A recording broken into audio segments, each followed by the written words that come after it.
What is up, Everyday Athlete Podcast Network listeners? This is a fireside chat that is impromptu.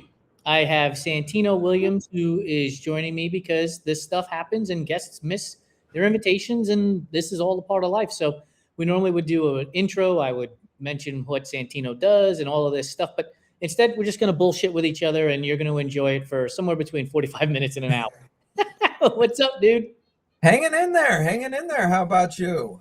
I'm doing okay. I had a great conversation with Evan Birch, who co-hosts Enduring Minds with me earlier today, and you and I talked earlier today too. And I had mentioned to you like this whole idea of doing like office hours, where we're literally just chatting and not doing what we're doing right now, recording, podcasting, all that stuff. And I talked to Evan for like 45 minutes, dude, and it was just fun. It was just a fun conversation.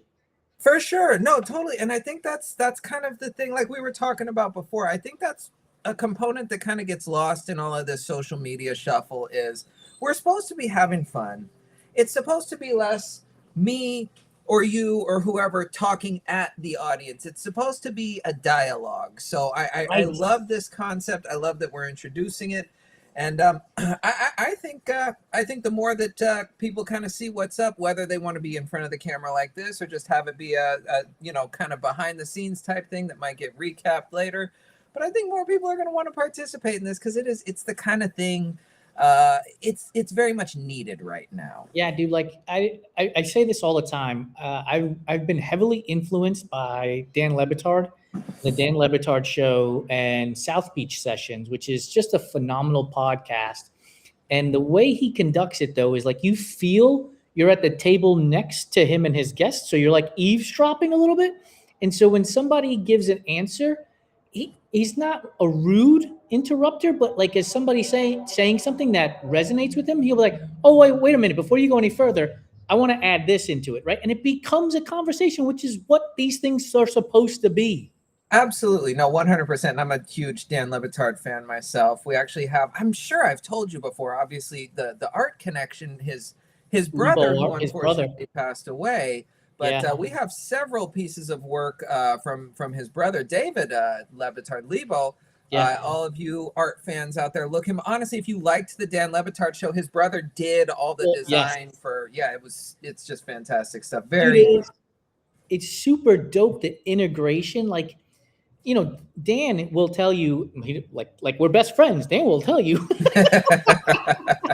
Dan has said on the show, right? Like, he got his dad involved in the show. He got his brother involved in the show. Like, it was really, truly like family style stuff to do that. And so to see, you know, his brother's artwork and thumbprint on the logos and the studios that they had, or maybe still have, with all the logos behind them, it's just super cool, man. Oh no, absolutely, 100%. And his dad just added a whole other element, especially what was the one with him and Bomani Jones and his dad? Why can't I think of it now? On ESPN. Oh, I was going to say Around the Horn, but that wasn't it. But it would be Bomani, Dan, and his father. Was his dad's name? Was his nickname Chucho? I think it was. Yeah, I think so. His nickname was Chucho. And then every now and again, Bomani would rotate out. And so you'd have Mina Kimes come in there or Sarah Spain come in there. And his dad would always do the slick hand, right? Like he'd be like, oh, you got me. And he'd go to shake his hand and be like, oh, like the old man. Oh, yeah. Just love it. Back when ESPN was still fun, they sure had a good thing going and they ruined it, didn't they? Yeah, they really did. Like, do you remember? I'm sure you remember. I don't even know why I'm asking it in this manner, but way back when ESPN's Sports Center would come on, and because they didn't have all of this programming, they would run Sports Center from like 11 p.m. to like 4 a.m. when they would lead into the next day's news in a way. Do you remember that? Oh, of course. Yeah. No, it was, and you'd kind of. Especially if there were times when I'd work kind of late at night, or you'd come home and you'd start watching. You didn't realize there'd be a lot of overlap. They'd be repeating a lot of things, especially if it was a slower news day. But there was something so fun about that. There really was. There was that level of familiarity where you kind of And obviously, nowadays when you talk about parasocial relationships, things like that, but you did kind of feel like you knew the Sports Center crew, as it were. Dude, I say this to this day to Lori mostly, but like Linda Cohn went to SUNY Oswego. Mike Tirico went to Syracuse, which was down the street from the college I went to, which was Oswego. Yeah. There are a number of different sportscasters, desk reporters that went to SUNY Oswego. It's like our claim to fame up there because there's really not much else coming out of that area. And so, like, our claim to fame is, Linda Cohn is an alumni of SUNY Oswego. Oh shit! No, that's super cool. I went to a fly-by-night, one of the colleges they advertise on TV for my BA, and then I went back to Cal State East Bay, and like a handful of people that just heard that are like, "Oh shit, Cal State East Bay!" But our claim to fame, we had a walk-on that ended up actually playing for the Dodgers. Alex Vesia, he won several World Series, so Yes, he that's did. probably the most famous alum from Cal State East Bay. But dude, this is how my brain works. So you mentioned the Dodgers. Right away, I go to Kike Hernandez. Right away, I go to Puerto Rico. Right away, I'm like, can we field an all Puerto Rican team? And we'll include Cubans because your culture is Cuban. Like, could we field an all Cuban Puerto Rican team off the top of our heads? So, like, immediately, Yadier Molina is the catcher. yes. Immediately, Lindor is the shortstop. Yes. And then where do we fill in the rest? Like, can we bring in old guys? Like, does Beltran still make the team? I think, okay, no, for sure. If we're bringing in old guys, this should be a layup. So let's think about this for a second. Well, you have Beltran and Clemente. 100%. 100%. I'm on pitchers and I'm struggling already. I'm trying to think. We have was Louis Tiant Cuban? Might have been. His dad played in the Negro Leagues. That I know for sure. Yeah. I thought Louis Tiant was Cuban. You might be right. You have El Duque? Sure. El Duque, Orlando. El Duque, for sure. Contreras, the other Yankee. Okay. So actually, not going to have trouble filling out a rotation here at all. Edgar Martinez is our DH. Perfect. Come on now. Although you have Manny and Big Papi that could fill the roles too. Oh no, Manny. They're both Dominican. They're not. Yeah, they're both Dominican, I think, aren't they? Yeah. Big Papi is for sure. I'm pretty sure Manny is as well. Yasiel Puig. Does he make the team? Where are you going to put him though? That's the whole thing. I don't care. I just want his attitude. Well, if you've already got I guess Clemente is would have been versatile enough that you could plug him into wherever in the outlet. Honestly, I wouldn't put Puig in center. I'd be comfortable enough putting Puig in left. We gotta have Beltran as in center. That's true. Okay, so it's we right now we need a third baseman, a second baseman, and a first baseman. Well, wait, where are we putting Kike? Because he can play second. Oh, that's right. He could play second. Yeah. He was my super utility. Okay, for sure. Because he plays everywhere. He plays everywhere. Yeah, absolutely. There was that one season he even pitched. He played every position except catcher one season, which they should have just if it was a garbage time game, they should have just let him do it just to say he did it. But do you ever play the Immaculate Grid? I haven't played it in a while, but I used to. The thing is, I get very frustrated. I'll get 8 out of 9, and then that 9th one, if I'm stuck on it too long, I'll just throw whoever in there, and then it pisses me off. So. I always hold one of those guys back. Like I remember Gary Carter played third base for the Mets one year, like in one of those extra inning bullshit games, right? Yeah. And so whenever they're played third base and New York Mets, I'm always like Gary Carter because it's the one game. And you're going to get a super low score because most people are going to put somebody else in there. Yeah, no, 100%. Yeah, 99% of people are going to put David Wright. I was going to say David Wright, but I thought I'd be showing my age with that. So. Hojo goes in there. There we go. Is our relief pitcher our oldest Chapman? Cuban, right? He's Cuban, right? He's Cuban for sure. Yeah. Yeah, gotta be because I'm trying to think who else. By the way, the show that Dan and his dad were on with Bomani Jones was highly questionable. Highly questionable. Thank you. Yes. Sí or no?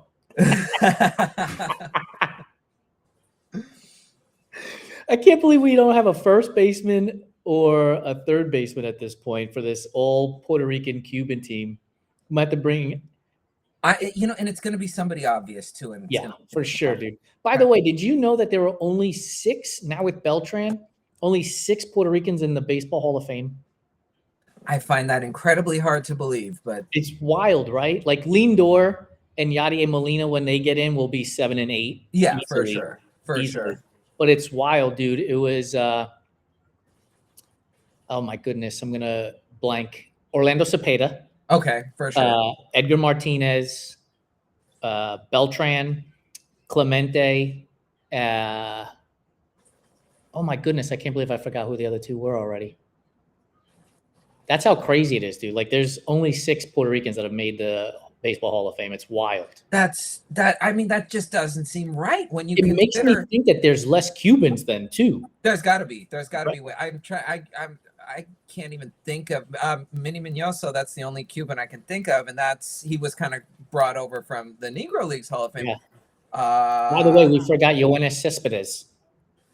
Where are you going to plug him in, though? I don't care. I just want him in his yellow forearm with the yellow forearm sleeve and cracking balls. I mean, bro, he played for the A's and the Mets. He has to be on the team. Bay Area, New York City. Honestly, he was Puig before Puig hit the scene. That was the whole thing. It was, I don't think physically he wasn't quite on the same level as Puig, but he was a bit more coachable, and that's.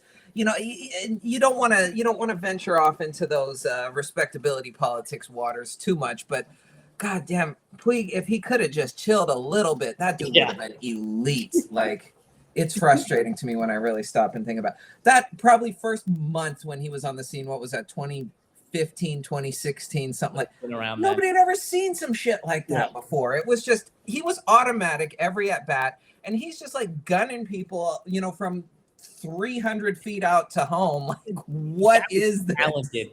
Oh yeah. Do you remember the spring training when Cespedes showed up to Port St. Lucie where the Mets train on horseback? I do remember that. Yes. Was that his first year with the Mets? I think it was his first year with the Mets, because then the next day he showed up in like this Lambo that was like neon green, just totally showing out. Like, the front office was like, what are we supposed to do with this? No, and I mean, and here's the thing. Okay, I was always a fan of the whole like let the kids play thing, but it was so wild how scandalous that was back in the day. Whereas, and for whatever reason, not to shit on him, I don't care for his team, and he's questionable himself just in terms of some of the performance enhancing substances he's been in trouble for. But when Tatis Jr. came on the scene, now all of a sudden we're totally fine with it. And it's like, wait, why was Cespedes a problem? Why was Puig a problem? Why was, all fucking Joey Bats? He was a bit of a douche, but I mean, come on. Honestly though, dude, like, hands down, in my opinion, not only the greatest pressure home run, but bat flip of all time. Are you kidding me? Like, I don't think it's close. Like, it's one thing to hit that home run, but it's totally different when you add the bat flip to it too. It was the baseball equivalent of Allen Iverson stepping over Ty Lue. Yes! That's exactly what it was. It was so fucking beautifully disrespectful that it was just... I mean, Odor showed him what I think the next season when he clocked him in the face. Yeah. Who was the guy in the White Sox that fought the dude on the Indians and got knocked the fuck out? I mean, it was like a scene right out of Friday when was it Tim Anderson? Yes. Oh my God. like, dude, you didn't grow up boxing. You grew up playing baseball. Yeah. Like, don't put your fists up. Like, just be like, it's cool, I'm out. Like, I got it. Yeah.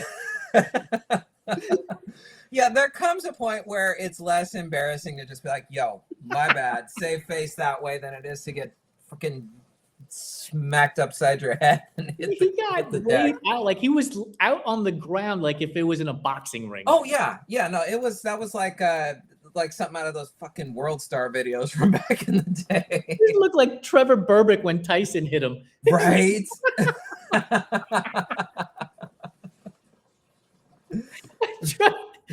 Berbick looked like a deer who just put on ice skates to go across the pond when Tyson hit him. He was slipping and sliding everywhere. Yeah, no, that was, and that's the thing. Tyson, as a dude, his legacy, not the best, but Jesus Christ, come on. Some of his knockouts were just, and granted, maybe it was just kind of right place, right time for us, because that was sort of boxing's kind of last hurrah. It was last heyday, yes. But sure. Jesus Christ, I'm trying to think of some of the others. Tyson, he just Michael Spinks. Yes. When Michael Spinks goes through the ropes in his head, like his eyeballs they're not focused on anything. No. That was really, and granted, they obviously needed to put, kind of more safety measures in place, but that was still kind of when boxing was at least a little bit the wild, wild west, where dudes were getting their brains scrambled in some of these fights. Do you realize that we have just created our own highly questionable, we're just talking sports all over the place, because it just made me think of when you said dudes were just pounding the shit out of each other. You remember I think Hearns, Hagler, Duran, and Leonard were welterweights. And when they were fighting in the 80s, dude, when I say fighting, because some of it wasn't boxing, right? Well, Four Kings, boxing was the sweet science, but they were fighting each other. Oh, yes.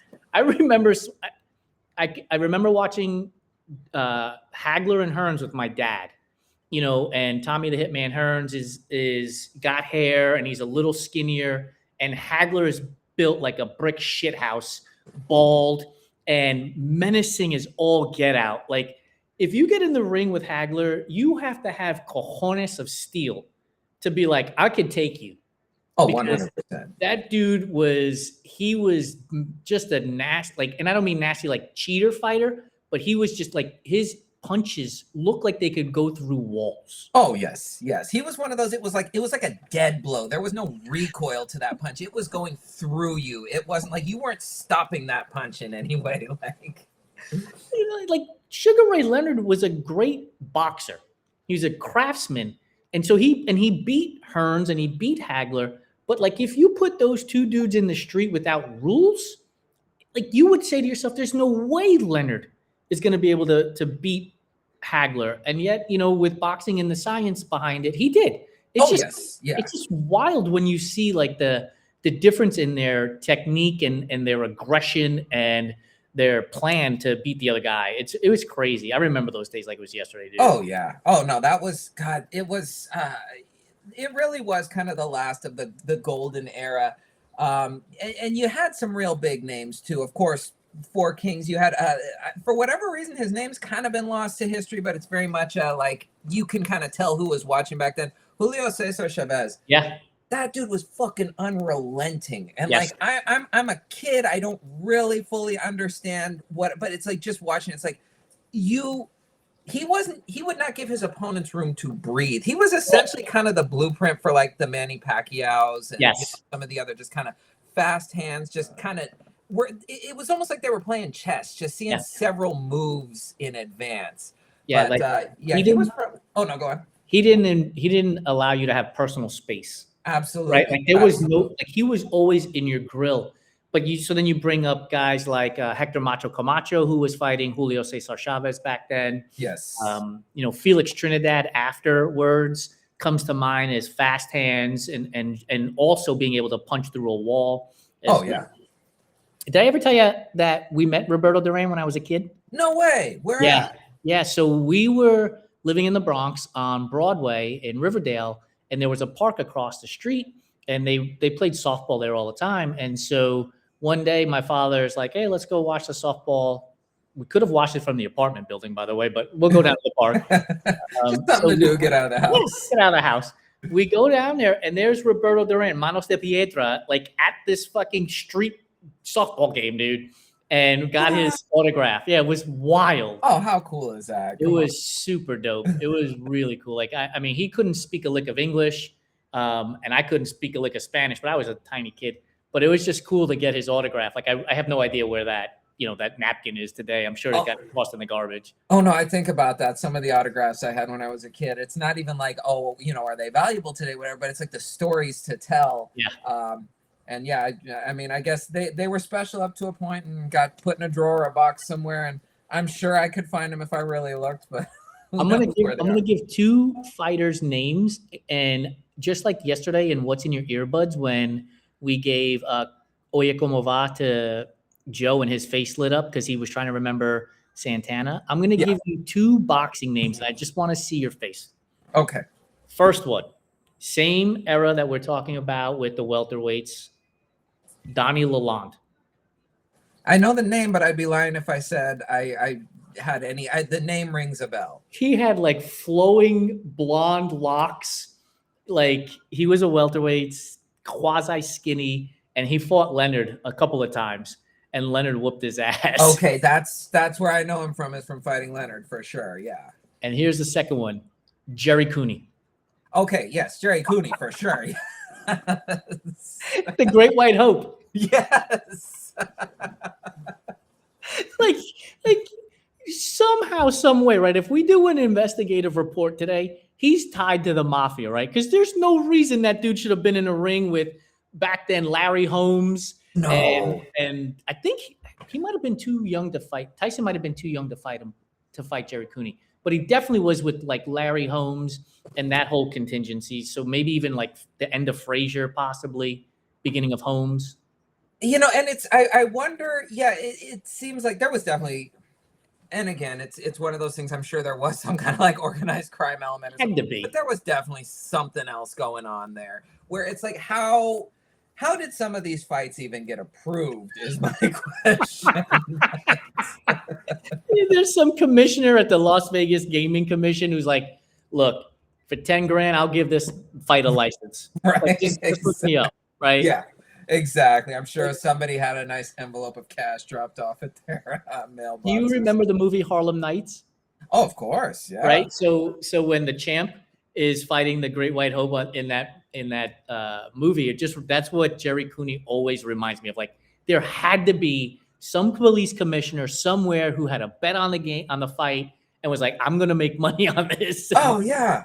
No, and like there was guys like that though, where like, and dudes did get messed up, but I'm surprised there weren't like more dudes like really getting, either fucking very injured or killed in the ring because they had no business going toe to toe with some of these other guys. None whatsoever. It's like, I know people love UFC and MMA stuff today, but I because I grew up watching boxing with my dad, he taught me how to box. Like it saddens me that boxing has lost so much luster from, I would say, from the 80s and 90s. I mean, you get into some of the Klitschko brothers and they're fighting, and that was still appealing, Yeah. When you have George Foreman, who's like 50 years old, getting in the ring, like, yeah, okay, next.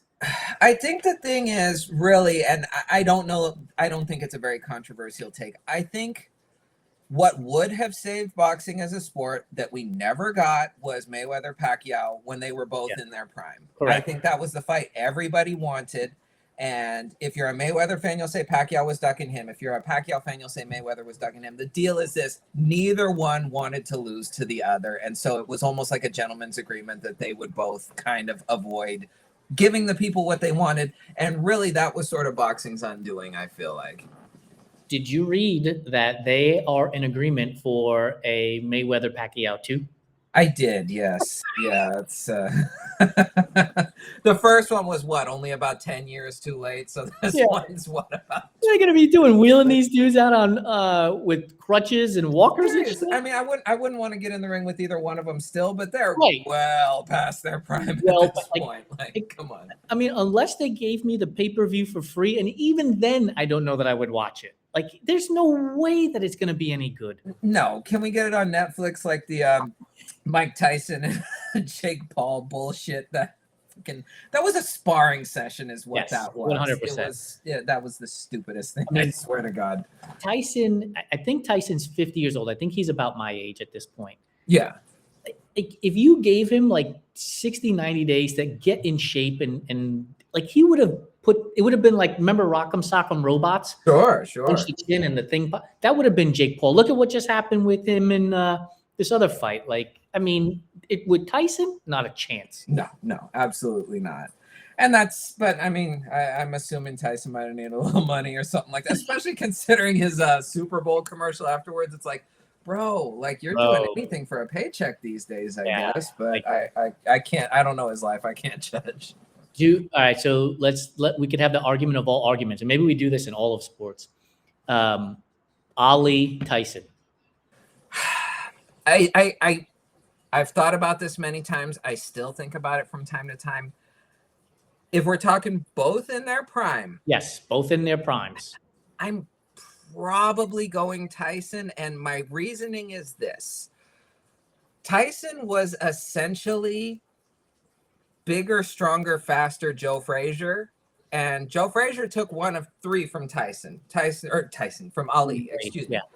Ali still won the war, but Joe Frazier was very capable of winning any one of those battles. So Tyson was a brawler. Tyson was bigger. He was an inside fighter. Very, very not a one-to-one copy in terms of style, but enough overlap that I kind of feel like whatever deficiencies, if you want to use that word, that Frazier had when he stepped into the ring with Ali, Tyson would have been able to overcome just strictly from a physical standpoint. And see, I go with Ali for the exact same reasons. Like his reach would have kept Tyson away, and his jab was his jab was not just a defensive punch to keep you away. Like it had snap behind it. And I think it kept Tyson far enough away to beat him. And I use the rationale that in his prime, Ali got clocked by Frazier multiple times. He got clocked by Foreman multiple times, and yet still won those fights. And look, I don't know if with today's thought process, if a referee allows a fight to go 14, 15 rounds, or I think 12 rounds is what they limited to today. Yeah. The punches that would be thrown by these guys. Oh, no. Yeah. Back then when Ali was in his prime, they didn't care, right? Like if your nose was on the other side of your face, they were like, well, that's not a big deal. Yeah. But today, I don't know that. I think a referee would stop something like that. You'd have to, yeah, and that's the whole thing. So I mean, I guess again, that's another thing that factors into this hypothetical. Is it today's rules? Is it the kind of 80s and 90s rules that Tyson fought in? Is it the fucking 70s that Ali was fighting in? That sort of thing. So it's really tough to say. And I'm certainly, when you present the argument for Ali, I'm not going to sit here and say, oh, no, because it would be, a close enough matchup that it's like, yeah, I could see the edge going to either one. Yeah. But that's one of those kind of great sports debates that my entire life I've kind of relitigated in my head. Yeah. Look, you got the Lakers hat on. So LeBron, Jordan. Oh, I hate this one. Okay. I think, and again, you're comparing eras, so it really depends. If we're playing now, LeBron. If we're playing in the 90s, Jordan, without question. Now, if it's just Jordan with no hand checking in the day's game, he might score 70 every fucking time, dude. That's true. That's true, actually. That's true. Back then, I mean, the 90s was literally a fight every possession. Well, and that's the whole thing. Absolutely. It was a more physical game, and I'm not necessarily going to be like Mr. Oh, they're so, whatever. These athletes are so soft nowadays, whatever. I do feel, though, again, in terms of basketball IQ, Jordan and LeBron are basically 1 and 1A. I don't think, either one of them would have had that much better court vision than the other or anything like that. It's one of those things where, and then if you factor Kobe into the argument too, it's a completely different thing. I think Jordan, again, was probably more of a Kobe than a LeBron in terms of Jordan could make a spot. Jordan could create his spots. Whereas LeBron is brilliant at finding his spot and taking it. He doesn't necessarily possess that whatever it is that Jordan, Kobe, there's not a whole hell of a lot of other players I can think of just off the top of my head that could just, in being triple teamed somehow just pull some fucking magic act, make a spot with the moment you say that, I immediately think of the spin move he did on Starks and dunked over Ewing. Yes. at the Garden, right? Like Yes. that is one of those plays where you're like, he's pinned in. How is he going to get out of this? He's going to have to toss it out to the 3-point line to Paxson or Scotty.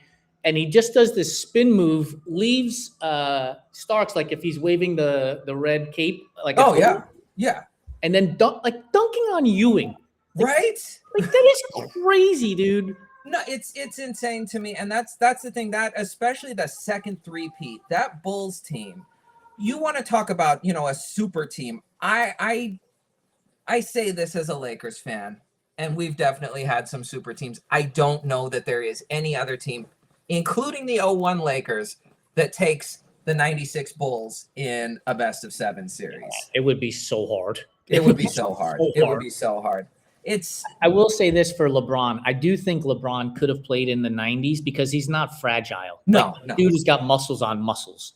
So he could stand in the paint and work. Think about this, right? When you think about muscles on muscles, like guys like Oakley come to mind, Xavier McDaniel, Anthony Mason, rest in peace. Like those guys were playing forward for the Knicks. LeBron fits right that same mold, right? Oh, absolutely. Body type. So I think he could have played in that era as well. And so that's why I think the argument gets almost impossible to decipher between the two, because I think they could have played in each era. Well, you make a very good point. Era. Yeah, no, 100%. And it is the kind of thing, obviously LeBron, I think he probably would have been slotted in as, more of a traditional power forward back in the day. Yeah.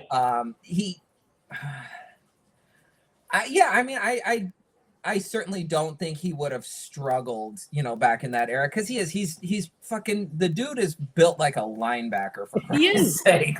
I think he played tight end in high school, right? I think he did. Yeah. And I mean, he probably, if football would have been his sport, he probably would have gone pro, and he would have gone to the NFL. So you think he could have been the next Dave Winfield? Although LeBron probably can't hit a curveball, because Winfield got drafted by the NBA, the NFL, and Major League Baseball.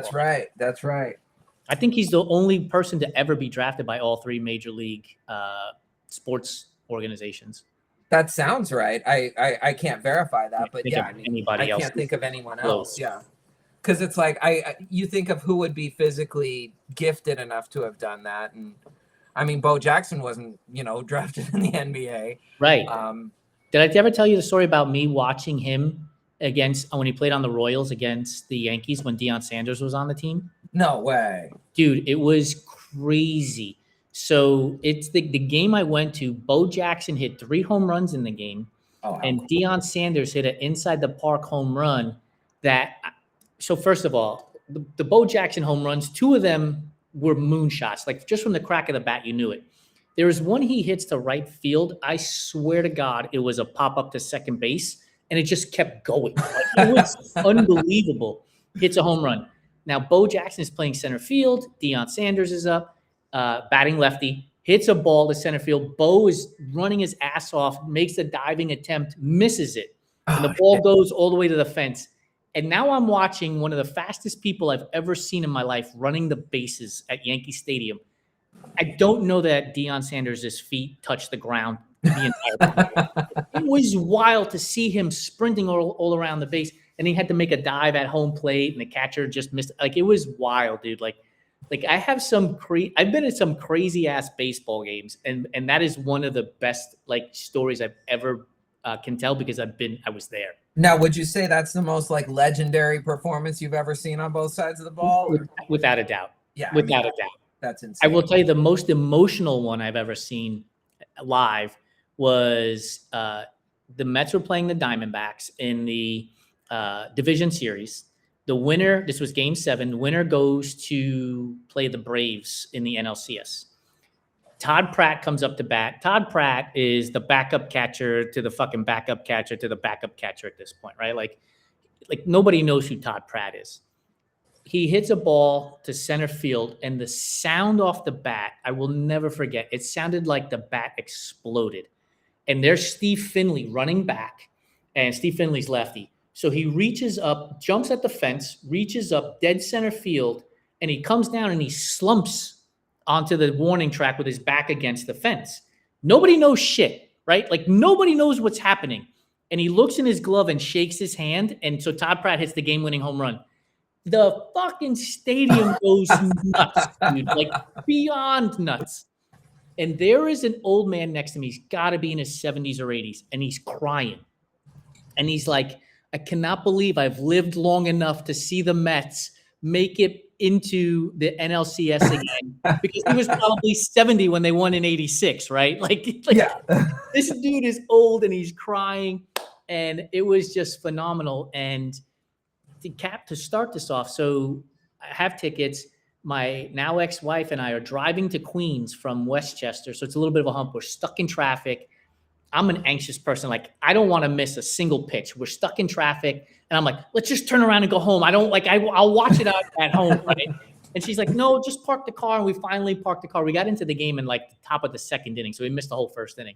Yeah. But me, I'm like, we'll just go to a bar or we'll go home. Like, I don't want to miss a single pitch, and I would have missed this home run, dude. Like, it's wild. That is the most emotional game I've ever been to. No, that's fucking awesome. And that's the thing, you think back on some of these, even some in the great scheme of things, inconsequential games, but when they have these really emotional moments, it's just like, this is really cool that I like got to be here to see this. Like, come on now. The Oakland Coliseum was all concrete upper deck, right? Yes. Yeah. So Shea Stadium was the same way. It was like built in the same era, probably. At that game, like people are going so nuts, dude. I was in the upper deck. You could feel the upper deck moving. Oh, nice! How crazy it was! Yeah. Like, the whole stadium was going nuts. That was something to have been to see live. And every now and again, somebody will say, "What's the wildest game you've been to?" And I just go to YouTube. I've got it saved. I grab the link, and I'm like, "This is what I was at." No, that's super cool. I've never really been in that kind of atmosphere. I wasn't at the game, could not get in. I just happened to be in LA for did that series? I think it went 7. When the Kings won their first Stanley Cup, and it's like it's like, let's just go down to LA Live and hang out, and you can watch it on the screens and whatever, this and that. And when they clinched the cup, like, I swear, and I mean, you live in LA, you know how LA Live, it was just wall to wall humanity, all on the same fucking wavelength. It was, and I mean, I enjoy hockey. I will call myself a Kings fan. I'm not like the biggest hockey fan, but you could not have not gotten swept up in that moment. It was fucking insane. All right, so we'll stay in the best of all time versus the best of all time. We'll stay in baseball. Like, is there a pitcher versus a hitter you would love to have seen that never materialized? And I'm like, bring Bob Gibson back for all I care. I mean, it happened, but I never saw it. I would have loved to have been there at the time, especially considering, this was probably one of the high points of the rivalry between the Dodgers and Giants. But, I mean, come on, Sandy Koufax versus Willie Mays, like the best versus the best. Come on now. I mean, oh my God, that would have been amazing to watch. I wonder if the people back then realized what they were getting. I that's the thing. It's like you would have no perspective. Like, how could you know? Right. But yeah, you had to. I mean, I've certainly seen some amazing, performances, and it's the kind of thing where it's like, oh, this is going to be the kind of thing people talk about in the future. So you had to have known you were watching something special. But I don't know that, when you're kind of in it, are you ever really able to kind of give yourself that perspective that it's like, shit, I just saw, one of the most legendary at-bats of all time, or something like that. Yeah. Like, what about like a Nolan Ryan against a Barry Bonds? Like Ryan in his heyday against the Barry Bonds in his heyday. Like, that would have been a hell of a matchup. That would have. They crossed over, but Barry Bonds wasn't Barry Bonds. I mean, look, he won MVPs when he was in Pittsburgh, but he wasn't the guy who wound up hitting 762 home runs or whatever the number is. No.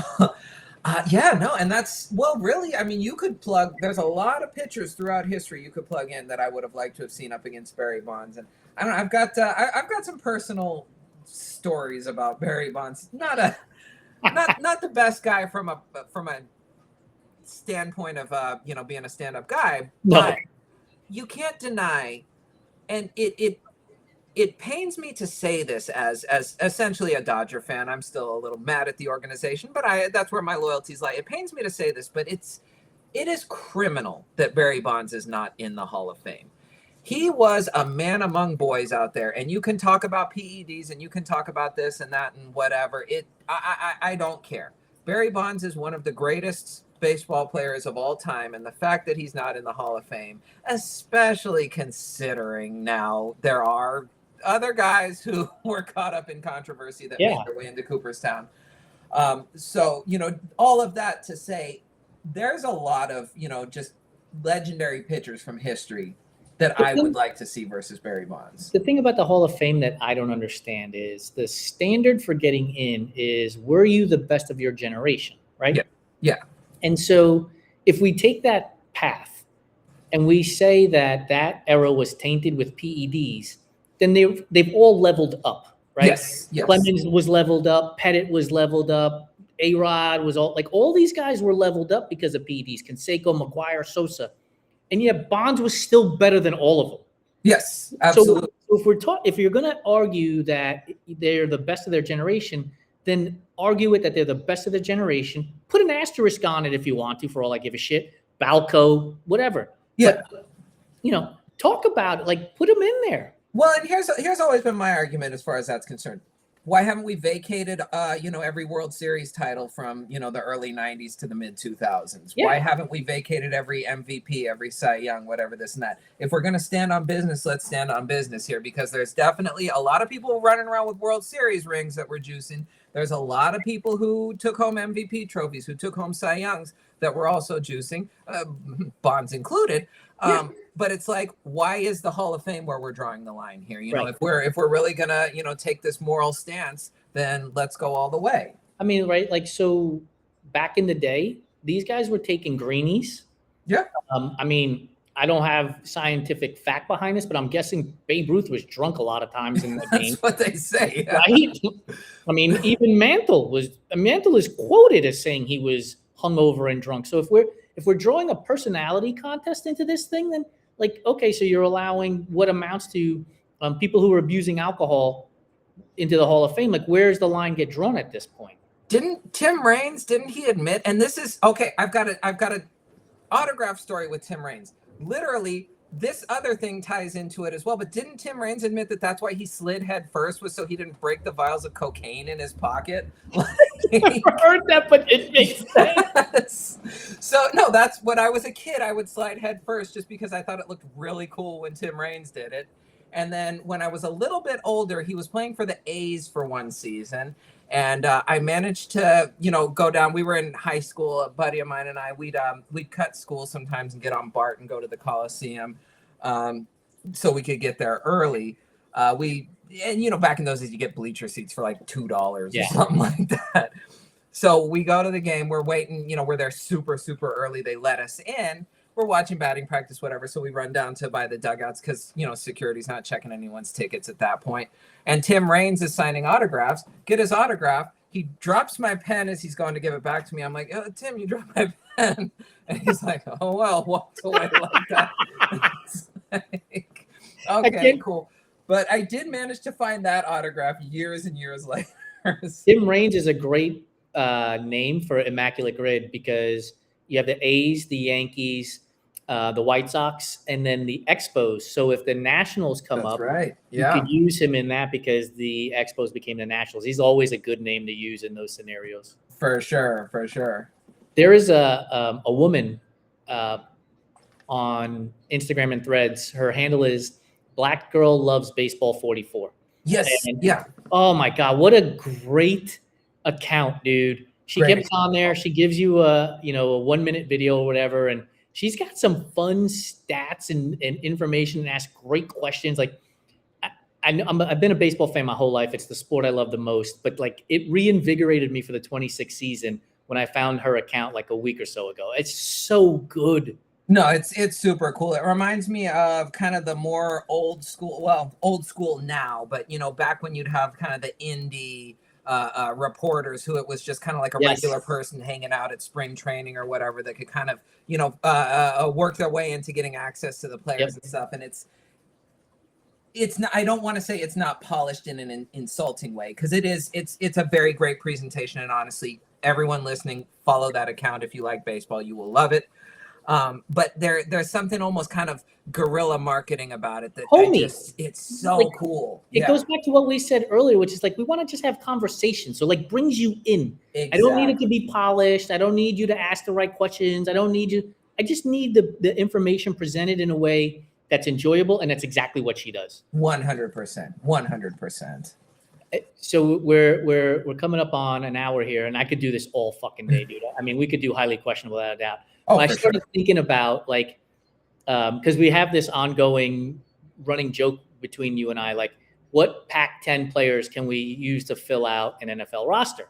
For sure. So I started thinking, like, what quarterback and defensive back would we want to see, like, in a game where the game's on the line and the quarterback has to throw at the defensive back space? And right away, I was like, Ronnie Lott and Tom Brady. Like Ronnie Lott and Tom Brady would be a sick ass combination. Not necessarily one-on-one, but one-on-one. Oh no, 100%. Well, now you make an interesting point here because, boy, that would almost be like. Well, Charles Woodson did play against Brady. That's a game we don't like to talk about as a Raiders fan, but yes, no, very very much so. That was. I don't know that I'll ever be over that, to be honest with you. I don't know how my brain works, but so Brady went to Michigan, Charles Woodson went to Michigan. When I was growing up, Michigan and Colorado always had great football games. And so immediately I'm like, Cordell Stewart, like the original Swiss Army knife at quarterback, basically. Oh, yeah. Right? Like watching Cordell Stewart play was amazing. And like, this is how my brain works. So I've gone from Tom Brady against Ronnie Lott to somehow Cordell Stewart. Well, see, he's another one, though. Going back to the Julio Cesar Chavez thing, it's like if you were of that era, Stewart, he was a fucking legend. And for whatever reason, he just doesn't get talked about that often anyway, except for guys in our age group. I just don't understand why his legacy wasn't more cemented, because he was that dude for quite a while. Well, on that team, though, he gets overshadowed by Jerome Bettis. Absolutely. Bettis was the personality, right? The bust. Yeah. And so, his gregariousness is going to overshadow Cordell Stewart, hands down every time. Do you remember the play where Cordell Stewart, throws the Hail Mary and Michael Westbrook catches it and wins the game when they played at Colorado? No, I'm going to have to look that one up. The question I ask, and I'll have to research it now, because you probably I wonder where the hell Michael Westbrook wound up. Because back then they were playing in the Big 8, I think. So because they were like with Oklahoma and UT and all those guys. Yes, that's right. And Colorado's in the Big 8 back then. Like, he was great at the University of Colorado, and he made that catch in that game, Hail Mary. And I don't know that I ever heard that dude's name in the NFL. I can't recall it anyway. Yeah, you make a good point. I don't.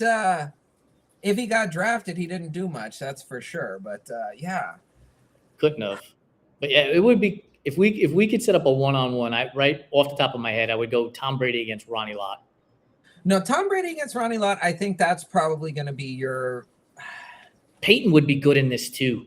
Yes. Yeah. Peyton would be really good at this. Well, okay. Now I'm trying to think of like who else. And again, I'm assuming we're talking at their peak. Yeah. Darrelle Revis. I'm trying to think. Okay, who's the court? Because I mean, obviously, you did have Brady versus Revis. Several times every year. Oh, Dion was legit. He really was. Especially, there's somebody who I went to middle school with who I owe an apology to. When Dion played for the Niners, this kid was a little too into Dion, so he'd like try and copy his dance moves and stuff. And so, anytime I'd see this kid, I'd start busting a move like that. And if you're listening, I think his name was Andre. If you're listening, Andre, that's my bad. I hope you never gave up your dancing. What are the I know it's not him, but you do realize like Dion and Andre Rison fought each other, right? When Andre Rison played for the Falcons and that's Dion right. was like I could see like Dion, and like it would be cool if it was like Joe Montana against Dion, because Montana could always thread the needle Montana was a surgeon out there. I was Yes. thinking Marino too, which Marino too. He's one of those that he kind of unfortunately he never won a ring or whatever this and that. But he was essentially almost like the Tim Duncan of the NFL. He was a little boring isn't the right word, but he made it look a little too easy to the point that it's like I don't think. Even at the time watching him, I don't think I had a full appreciation for how fucking skilled Dan Marino was. Like, yeah. It didn't help. It didn't hurt that he had the Marx brothers, Mark Clayton. Right? Yeah. Well, and okay, you talk about basketball comparisons. The problem is he played in the Niners era and then immediately rolled into the Cowboys era. He just never really had his shot to kind of step up. Like think of all the great teams that played in the Bulls era. And then you had that kind of blink and you'll miss it kind of window for a second there where the Spurs were tearing shit up the first time around. And then the Lakers step up and have the next dynasty just a few years later. So you had a lot of really great teams that just never. And Allen Iverson, he essentially is. We've had this conversation before. Football, you could say Barry Sanders, you could say Dan Marino. There's a lot of guys where you could say should have won a ring that didn't. Yeah. Allen Iverson is that dude for the NBA. There's others who didn't get their ring, but the one who deserved a ring the most that never got one in NBA history is Allen Iverson. One of the reasons why I think the ring argument is such bullshit is Big Shot Bob. He's got a whole hand covered in rings, right? What's he got? 7 rings, doesn't he? At least. I think so. Yeah. Right? Like he's up there with Phil Jackson. With hands covered with rings. And yet there's not a chance on this green earth that you would put him into any conversation about not even the goodest to ever play the game. No. Now, here's the thing. If you're talking most clutch, I might bring his name up. But, but in terms of like all around. But that's the thing. It's would you rather have him or Allen Iverson on your team? Same with like Steve Kerr's got like fucking how many rings? Right. You know what I'm saying? And because he won with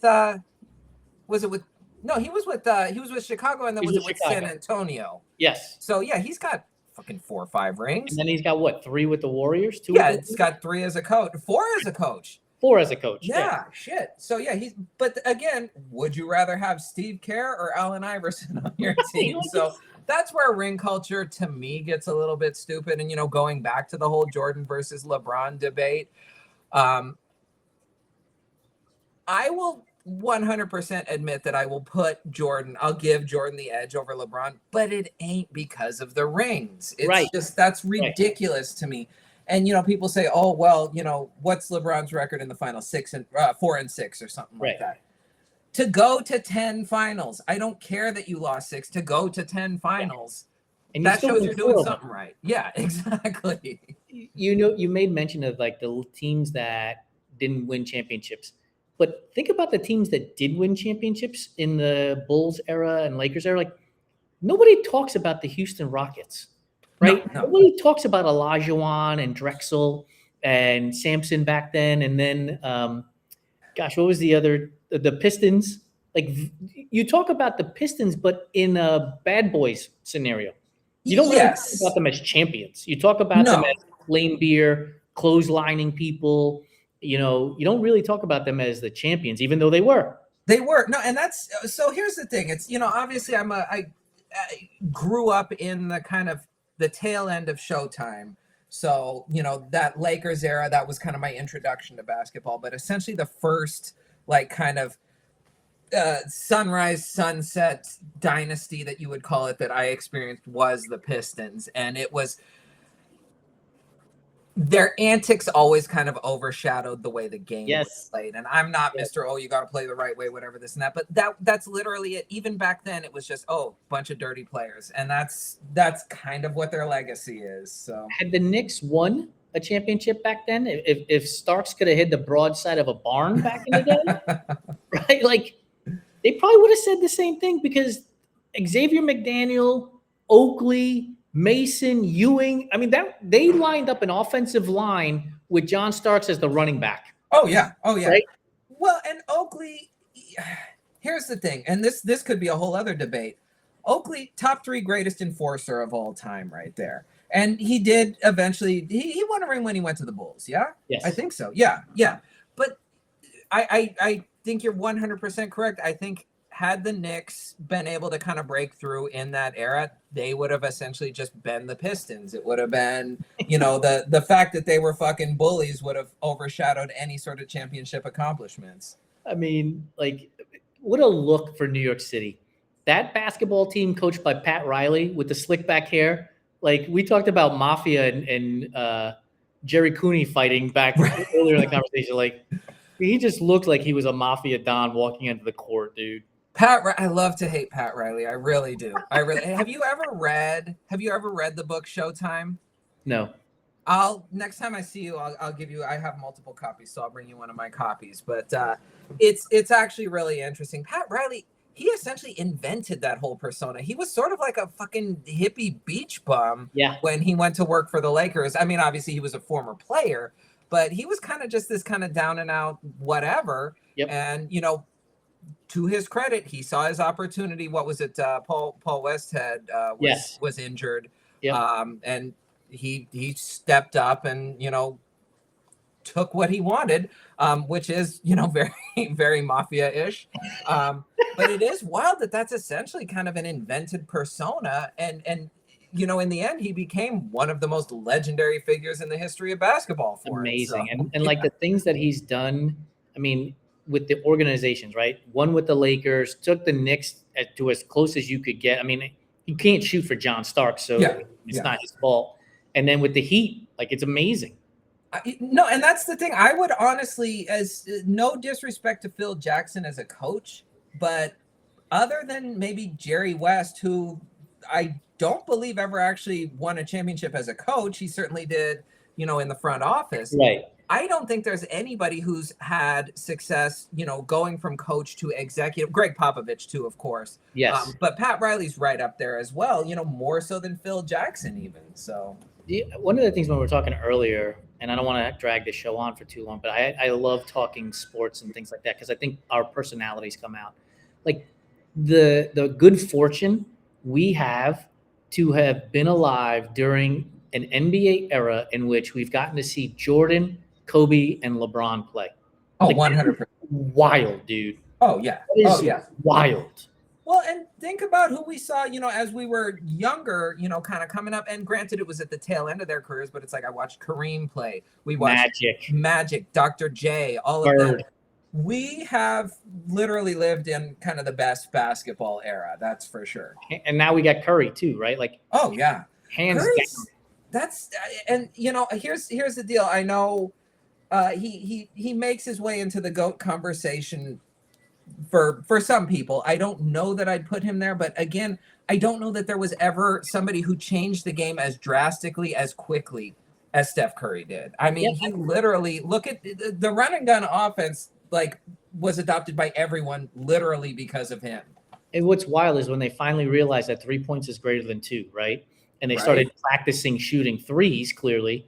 And all of a sudden, it totally changed the way the game was played. Because you go from 90s era, basically backyard basketball, right, to what you see today where guys are taking shots from half court because they have this, they're not chucking them up. They have the skill to shoot from half court now.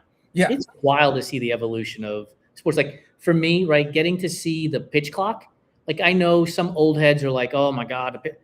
It has revolutionized the game. Lori and I went to a Cubs game last year. First pitch to last out, 1 hour and 58 minutes. No, it wasn't necessary. I drag Rob Manfred a lot. I don't like the guy, but that was a stroke of genius right there. It really did. It was the shot in the arm that the game needed. I wasn't fully on board at first, but once it was implemented, it's like, oh, not only is this not bad, it's actually an improvement. So yeah for sure. It totally changed the game. And I find it much more enjoyable because here's the other thing. The broadcasters, they have to tell better stories now because they have less time to tell them in. 100%. And so the game is even like the broadcast of the game is even more entertaining now. Oh, 100%. And I think that is kind of the thing is you still have the sort of legendary broadcasters. Certain teams do. I like Joe Davis well enough. He's no Vin Scully, but who is? I personally don't like Kruk and Kipe over in San Francisco just because they're very big homers, but I'm not going to say they're not good at what they do. Right. I would put them in that legendary category. But, you know, it is the kind of thing where we were past the days of the Vin Scullys and the Harry Careys and, you know, whoever else who were storytellers. Even like Tim McCorver for the Mets way back in the day, too. Yes. Like him and Ralph Kiner was a great booth. Oh, 100%. 100%. Ray Fosse in Oakland, I really liked him. Jack Buck. Joe Buck. Not Jack Buck. Oh, wait. Well, yeah. Jack Buck with the Cardinals, the dad. Yeah, the dad, for sure, yeah. He was more of a storyteller. Joe Buck, here's the deal. I think Joe Buck, it was popular to be annoyed by him, but he did things to earn that reputation too. Yes. He could be annoying, but he was. Oh no, go on. Who was the guy that was with Joe Morgan on ESPN Sunday Night Baseball? John Miller. John Miller, yeah. John Miller and Joe Morgan. That was a great booth. It was. Like you could watch Sunday Night Baseball and it was musical. Those guys were so good.